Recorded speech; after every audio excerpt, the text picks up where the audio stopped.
paid $50 for a 2-bedroom for my family of 6. With the help of your tax dollars. Thank you very much. Just got home and this letter was in the mail. I just lost my housing, y'all. My freaking housing. They literally just cut my food stamp card completely off. Over $10,000 in food stamps I had. My balance is 0. I have been on government benefits for over 13 years and now Today we're breaking down what actually changed, who's losing benefits, who gets to keep them, and why this entire situation exploded right after the shutdown. So grab your coffee, because this one affects seniors, single parents, veterans, taxpayers, and honestly, anyone who shops for groceries in America. Let's get into it. So I got a letter from DHS today. They're trying to tell me that I have to sell my 2024 Range Rover that I just bought. Okay, I put $10,000 down on this car, my dream freaking car. And they're trying to tell me if I don't sell it, because this is considered a big asset, if I don't sell it and get rid of it, I will lose my $4,000 in food stamps, my $2,000 in cash assistance, my Section 8, my disability, and my kids' disability. So pretty much, if you are on government benefits, you can't drive nice things. You can't have nice things. They literally want me to sell my car, my Range Rover, that I have wanted all my life, if I want to keep feeding my kids.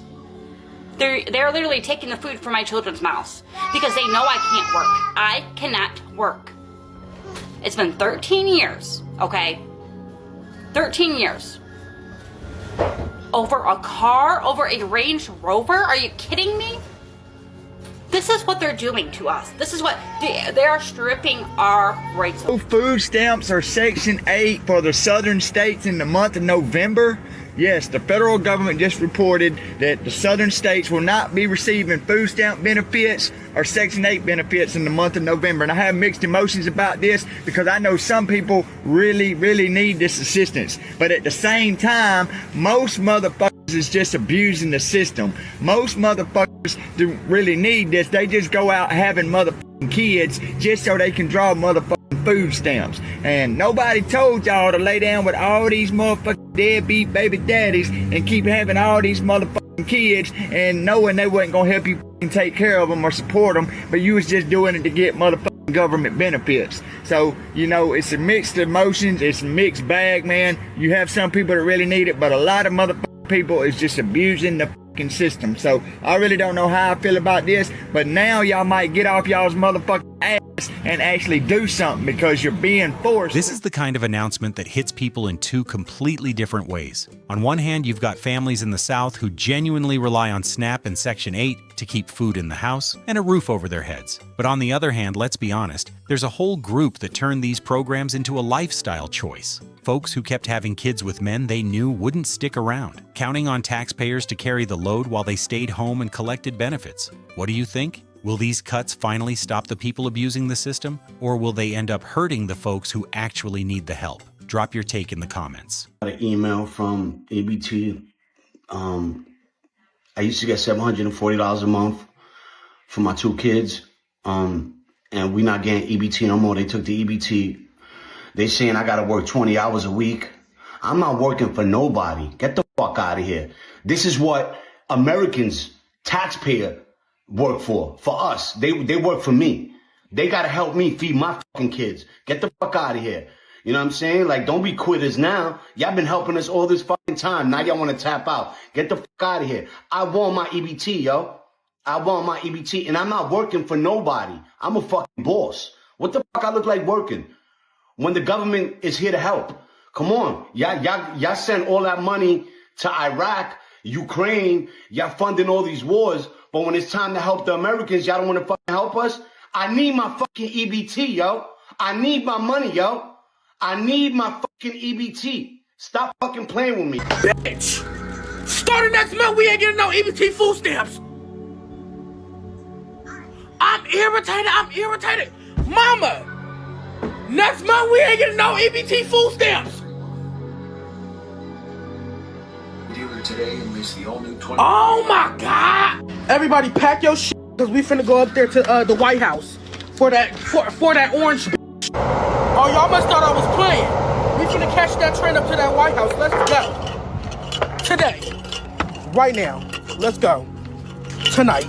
So what the fuck is we gonna do? But underneath the jokes, you can hear the real problem. People have become so dependent on this system that the idea of one missed payout sends everybody into meltdown mode. Instead of rioting, instead of threatening to ride a train to Washington, maybe the bigger question is this: why are millions of families one EBT deposit away from disaster? That's the part nobody wants to talk about. Be honest, do you think this panic is the government's fault for creating dependency, or the people's fault for relying on it? Getting no job. If you go get a job, they're gonna take my Section 8. Then you won't be able to get no Section 8. You're not going to get no job. They're gonna count your income against my Section 8 and my link card. You're not working. No. So I don't care what you gotta say. I don't care how you feel. You're not working. You're not going to get a job. You're not going to school. You're not doing none of that shit. But Ma, I'm saying how I'm supposed to be successful in life, Ma. So you basically telling me I gotta be broke to be successful? I gotta be broke so I can get Section 8? You gotta be broke so the government can help you. So the government can help me. So you telling me I can't work no job, bro?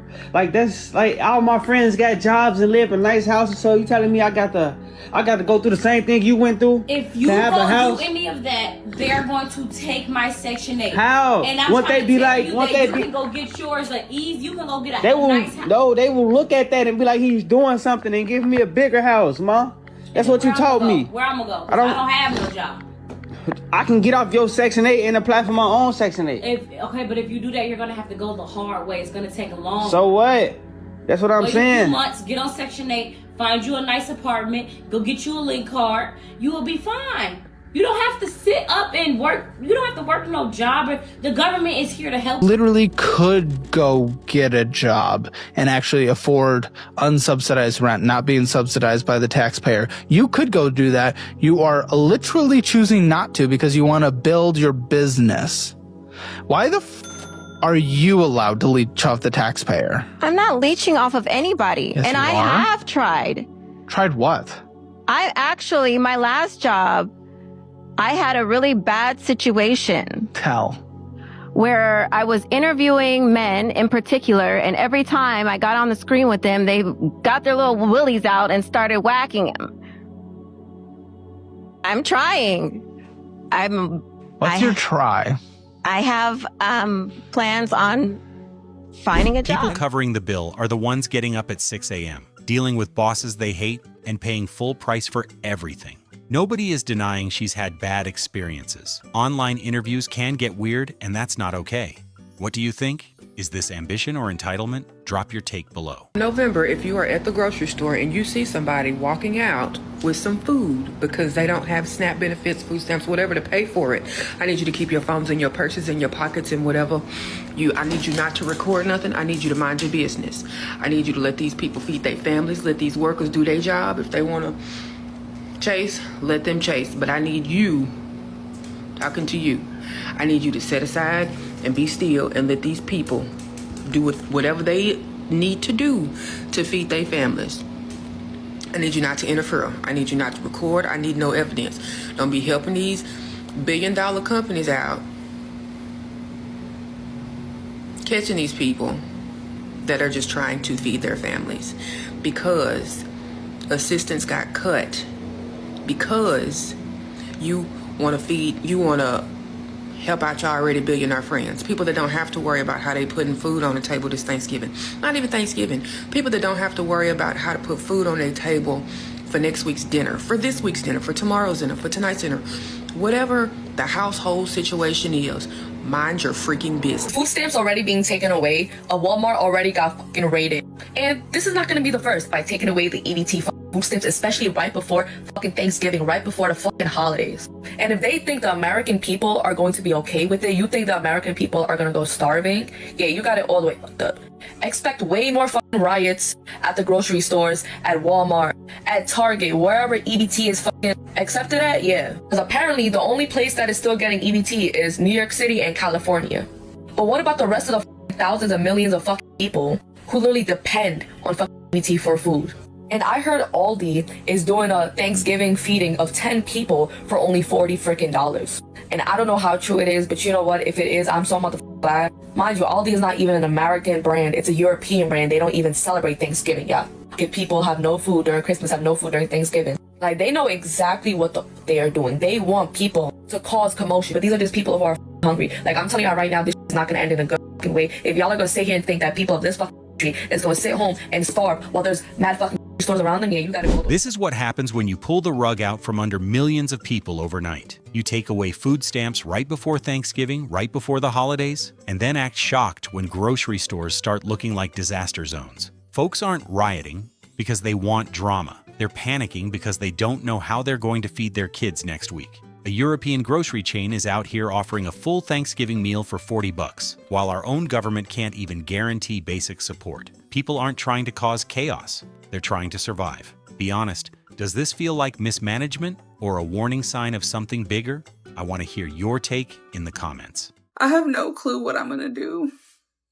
So I get this letter in the mail and it says that I have to do 15 hours of community service per week to keep getting food stamps. Do they not understand? This is literally how I feed my kids. How am I supposed to feed my kids? Hold on. Literally, I don't know how I'm going to feed my kids if I don't continue to get my food stamps. I have 7 kids and I depend on this to feed my kids each month. And I don't know how I'm going to do it without it. They want me to work 15 hours per week to keep getting food stamps. And I only have 1 week to pick the location of my community service. They're not even giving me a month to figure it out. Oh my God! What me and my kids gonna do? I only got $60 in my food. They come my food stamps is $60. What me and my kids gonna do?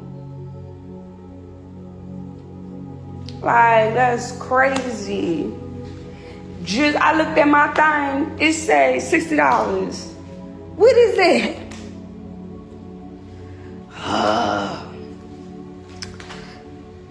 I got about 6 kids. What is that gonna do, $60? Like, you got to be kidding me right now. Like, I am so tight right now. I really is pissed off. Pissed off. Like, and my public housing, like, what I'm finna do? I done got an eviction letter. Like, what am I finna do? I was living 3 years rent-free.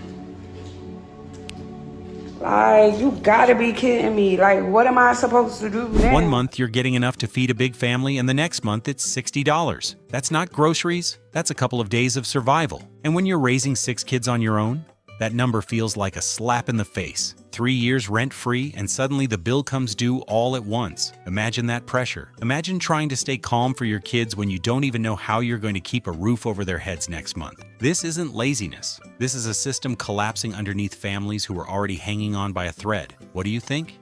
Who's actually to blame here? Bad policy, bad planning, or a system that was never built to hold this many people? What's the average rent somebody is going to have to pay here if they're not on Section 8?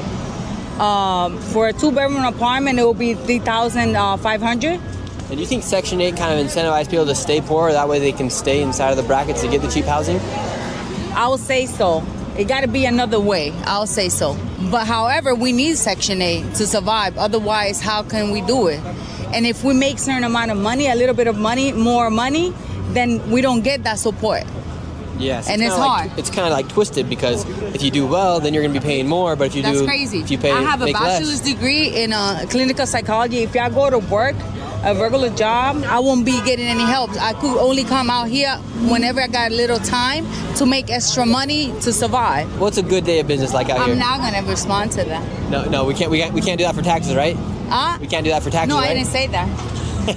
Now, there's a reason why this lady, despite having a college degree, is working on the streets only accepting cash, and that's because of what's called the poverty trap. And you must understand this about government benefits in Section 8. They were designed to help low-income families afford housing, but there's a catch. Let's say you're a single mom in New York City making $30,000 a year, you qualify for Section 8, and maybe you're only paying $500 a month for rent while the government covers the rest. But the moment your income rises, maybe you get a raise or a better job, the system starts taking away your benefits, your rent goes up, and if you make too much money, you lose Section 8 entirely, which means if you go from making $30,000 to $45,000, you might actually not feel richer because you're actually losing money, because you'll have to pay market value for rent, making you actually poorer than you were just making $30,000 a year. So you stay poor, you keep your housing, you try to level up, and suddenly you're punished. This is why it's called the poverty trap, and politicians know that this is a way to control the people. If you make more money, you lose your benefits. They silently say, stay poor and we'll provide for you, but don't worry, we will still blame the rich for keeping you. So I live in a 10-story apartment building and I only pay $50 in rent. Does that make you angry? Does that make you shiver in your boots? Does that make you want to punch me in my face? I pay $50 for a 2-bedroom for my family of 6 with the help of your tax dollars. I just wanted to come on here and thank all the taxpayers for allowing me and my children to eat tonight. And we have some... Why do you keep dropping your fork? We have some corn on the cob. We have some cube steak and some rice. Thank you guys so much. Thank you. So because of that video I made of my family of 7 living in a 2-bedroom apartment and me only paying $50, somebody on here was so miserable to go report me that now they gave me an eviction notice for 30 days. So now I need a lawyer. Thanks to y'all taxpayers that are so mad that you're paying my $50 in rent for my 2-bedroom apartment for a family of 7. I don't know how y'all even found out where I live. It's a 10-story apartment building. Y'all found out where I live. Y'all contacted the housing people. I don't know what you said to them, but now me and my family's getting evicted and we're gonna be on the streets. So it's heartbreaking for the kids. They didn't ask for any of this. But it's also a reminder that when public assistance becomes internet content, it can turn on you fast. And once the housing office gets involved, there's no undo button. This is one of those situations where entertainment met reality, and reality hit back hard. Do you think programs like this should stay private, or does going public make accountability inevitable? I'm curious where you stand.